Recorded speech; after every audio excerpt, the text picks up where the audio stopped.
ने अमेरिका को दो टूक चेतावनी दी है कि अगर रूस से परमाणु जंग करने की जरा भी कोशिश की तो रूस अपने सभी दुश्मनों का सफाया कर देगा। इधर पूर्वी यूक्रेन में घिरे जेलेंस्की ने दावा किया है कि अमेरिका उन्हें टॉम हॉक मिसाइलें दे सकता है, लेकिन जानकारों के मुताबिक अब रूस ऐसे युद्ध में अमेरिका को घेर चुका है जहां अमेरिका की परमाणु तबाही निश्चित है, यानी रूस की जीत 100% तय हो चुकी है।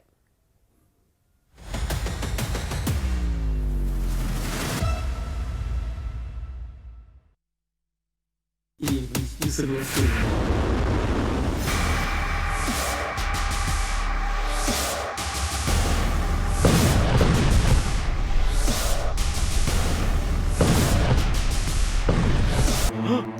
क्यों हो गया आज झूठ से सामना? कौन सा झूठ? जो इतने सालों से आपके झूठ पेस्ट ने ओरल केयर के बारे में बताया है। तो फिर सच क्या है?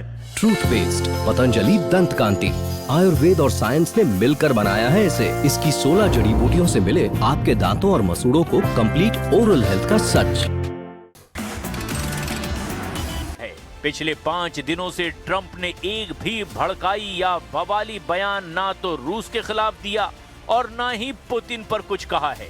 इंटरनेशनल मीडिया में दावा किया जा रहा है कि पूर्वी यूक्रेन में रूसी सेना की जबरदस्त जीत और बढ़त से नेटो, अमेरिका और यूरोप के सभी युद्ध के पैंतरे नाकाम साबित हो रहे हैं। इधर रूस ने युद्ध के मैदान में 36 अफ्रीकी देशों के 1400 से ज्यादा अफ्रीकी लड़ाकों को यूक्रेनी सेना के सामने युद्ध के लिए उतार दिया है। लगभग 3 साल 7 महीने से ज्यादा की जंग में पुतिन ने यूक्रेन के लगभग 27% इलाके पर कब्जा करके यूक्रेन के होश उड़ा दिए हैं। इधर नेटो और यूरोप से मिले तमाम हथियार रूसी सेना के सामने बौने साबित हुए हैं। इस वक्त ताजा हालात ये हैं कि रूसी सेना ने पूर्वी यूक्रेन के साथ साथ उत्तर पूर्वी यूक्रेन के वोचांस्क पर हमले बेहद भीषण कर दिए हैं, जिसके बाद से अमेरिका और नेटो को एहसास हो चुका है कि रूस की जीत 100% पक्की है और यूक्रेन को अब कोई चमत्कार ही बचा सकता है।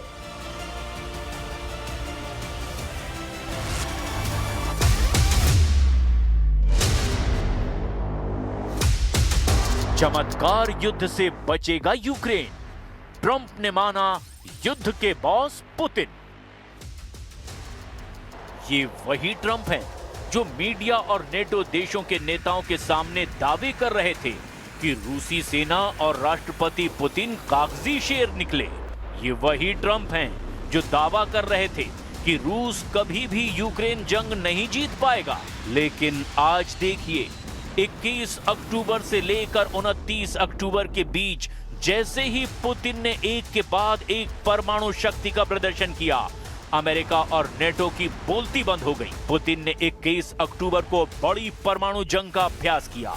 26 अक्टूबर को पुतिन ने दुनिया को बता दिया कि रूस ने दुनिया की पहली और इकलौती परमाणु ऊर्जा से चलने वाली परमाणु हमला करने में सक्षम बुरेवेस्निक क्रूज मिसाइल का धमाका करके दिखा दिया कि रूस 14,000 से लेकर 20,000 किलोमीटर तक अपने दुश्मनों का सफाया कर सकता है। इसके बाद 29 अक्टूबर को पुतिन ने दुनिया को ऐसा समुद्री परमाणु क्षमता वाला ड्रोन दिखाया जो दुश्मनों के लिए सुनामी वाला काल साबित हो सकता है। समुद्री ड्रोन, या यूं कहें कि समुद्री टॉर्पीडो पोसाइडन से रूस ने साबित किया कि दुनिया के 80% ऐसे शहर जो समंदर के किनारे बसे हैं, उन्हें रूस अपनी पोसाइडन के परमाणु धमाकों से सुनामी के जरिए तबाह और बर्बाद कर सकता है। इधर 21 महीने से पूर्वी यूक्रेन के सबसे मजबूत यूक्रेनी गढ़ पोक्रोवस्क में रूसी सेना ने ऐसा खतर मचाया है कि यूक्रेनी लगभग 221 मोर्चों से भाग गए हैं। इन हालातों को देखते हुए ट्रंप ने जो यूक्रेन युद्ध और पुतिन को लेकर कहा, वो ये साबित करता है कि अब ट्रंप भी मान चुके हैं कि राष्ट्रपति पुतिन ही युद्ध के असली बॉस और खिलाड़ी हैं। चमत्कार युद्ध से बचेगा यूक्रेन, ट्रंप ने माना युद्ध के बॉस पुतिन। 1353 दिन से यूक्रेन को जिताने के लिए अमेरिका, नेटो और यूरोपीय देश एड़ी चोटी का जोर लगा रहे हैं, लेकिन रूस लगातार यूक्रेनी इलाके जीतते हुए आगे बढ़ रहा है। राष्ट्रपति ट्रंप को यकीन था कि पुतिन पर दबाव डालकर वो युद्ध रुकवा देंगे, लेकिन पुतिन ने ट्रंप की याराना चाल की धज्जियां उड़ाते हुए यूक्रेन पर हमले और तेज कर दिए। जब से ट्रंप अमेरिका के राष्ट्रपति बने हैं, उसके बाद से तो पुतिन ने यूक्रेन की 5000 वर्ग किलोमीटर जमीन पर कब्जा कर लिया है। ट्रंप यूक्रेन की 1 इंच जमीन भी रूस से नहीं छीन पाए हैं। अब ट्रंप ने मीडिया के सामने खुद मान लिया कि रूस यूक्रेन में अभी रुकने वाला नहीं है, वो तो और ज्यादा इलाके कब्जा करना चाहता है। ट्रंप ने पुतिन का नाम लिए बगैर मान लिया कि रूस को यूक्रेन में काबू करने में अभी सफलता नहीं मिली है। Basic dispute is they just don't want to stop yet, and I think they will. I think it's taken a big toll on Russia, big toll on both countries, obviously, but it's taken a big toll.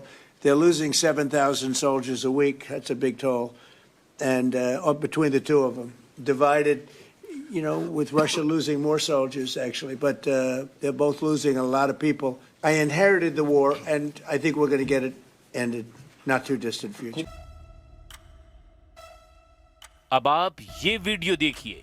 इसमें NATO देश Hungary के PM Viktor Orban और राष्ट्रपति Trump Washington में एक meeting करने जा रहे हैं।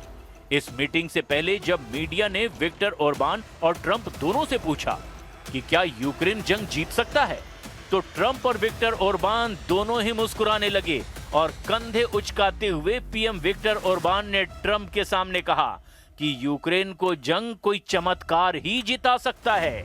हम आपको ये भी बता दें कि नेटो देश हंगरी शायद इकलौता ऐसा देश है जो रूस और पुतिन का कट्टर समर्थक है और ट्रंप इससे खफा रहते हैं।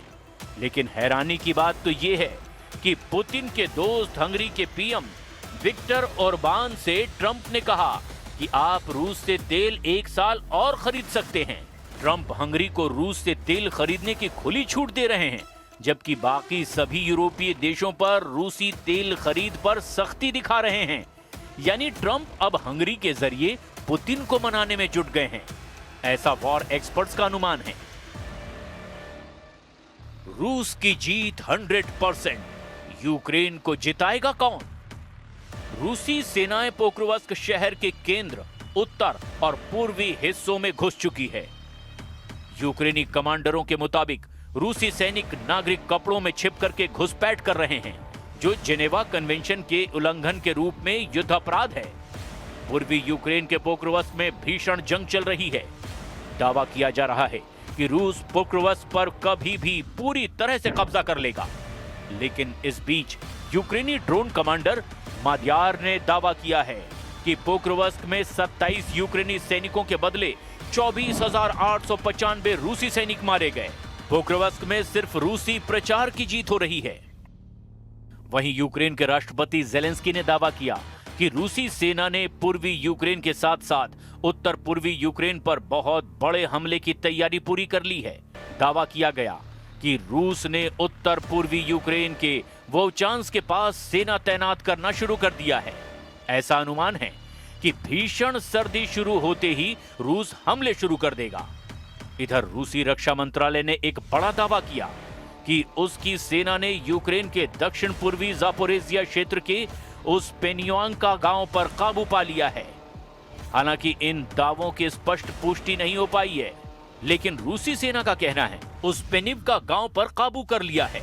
हालांकि इन दावों की स्वतंत्र पुष्टि नहीं हो पाई है, लेकिन रूसी सेना का कहना है कि उन्होंने उस पेनिवका गांव में मौजूद यूक्रेनी सेना को खदेड़ दिया है।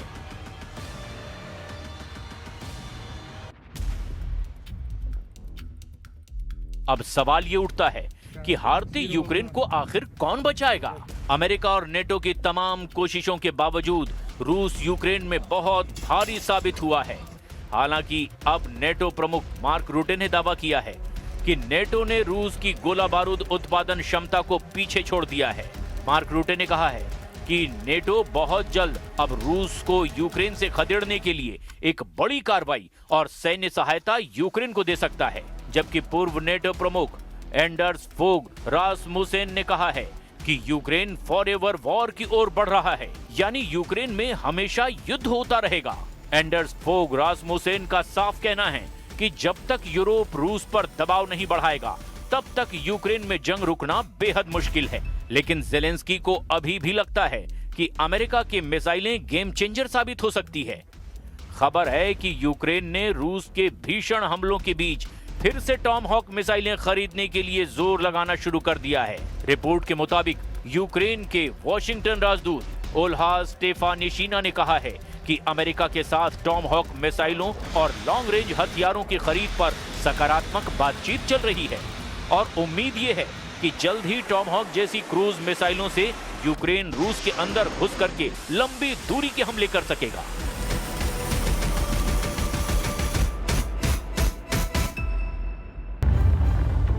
21 महीने बाद पोक्रोवस्क पर कब्जा, रौंद डाली यूक्रेनी सेना। वॉशिंगटन स्थित think tank institute for the studies of war यानी कि ISW के मुताबिक जियो लोकेशन फुटेज में रूसी सैनिकों को मध्य, उत्तरी और उत्तर पूर्वी पोक्रोवस्क में दिखाया गया है। रूस डोनेस्क क्षेत्र के बाकी खाली हिस्सों पर कब्जा करने के लिए पोक्रोवस्क और पड़ोसी मरनोहरात पर पूरी तरह से कब्जा करने को जरूरी मानता है। रूस ने लगभग 2 साल पहले पूर्व में 39 किलोमीटर दूर अवदिप्का पर कब्जा जमाने के लिए इस शहर पर अपनी नजरें गड़ा दी थी। यूक्रेन शहर की सुरक्षा को रूसी जनशक्ति को कम करने और डोनेस्क के सबसे बड़े और सबसे मजबूत सुरक्षा वाले शहरों कोस्तियानतिनिवका, द्रुस्किवका, क्रामाटोर्स्क और स्लोवियास्क के किले पर कब्जा करने के लिए एड़ी चोटी का जोर लगाना पड़ा है। रूसी रक्षा मंत्रालय के मुताबिक पोक्रोवस्क में यूक्रेनी सेना की रसद की सप्लाई को तबाह कर दिया गया है। वोचा नदी पर बने 3 में से 2 पुलों को रूसी सेना ने धमाकों से उड़ा दिया है, जिनका इस्तेमाल यूक्रेनी रसद शहर तक पहुंचाने के लिए करते थे। यहाँ पर रूसी सेना यूक्रेनी सैनिकों को चुन चुन कर ड्रोन हमलों में मार रही है। खबर भी है 29 अक्टूबर को यूक्रेनी कमांडरों ने पोक्रोवस्क में केवल 200 रूसी सैनिकों की सूचना दी थी, लेकिन अब रूस हर दिन 300 सैनिकों को पोक्रोवस्क शहर में भेज रहा है। 3-3 के समूह में रूसी सैनिक हमले कर रहे हैं। यूक्रेनी कमांडरों ने कहा है कि रूस ने गीले मौसम का भी फायदा उठाया, जिससे हल्के फर्स्ट पर्सन व्यू ड्रोन का इस्तेमाल करना मुश्किल हो गया। We need the capabilities, we need the equipment, real firepower, and of course, the most advanced tech. Because the threats we face are real and lasting. Russia's unprovoked war against Ukraine is the most obvious example of the threat. But the danger posed by Russia will not end when this war does. For the foreseeable future, Russia will remain a destabilizing force in Europe and the world. इधर दूसरी तरफ रूसी सेना ने Ukraine के ऊर्जा बुनियादी ढांचे पर बड़े पैमाने पर ड्रोन और मिसाइलों से हमला करके हाहाकार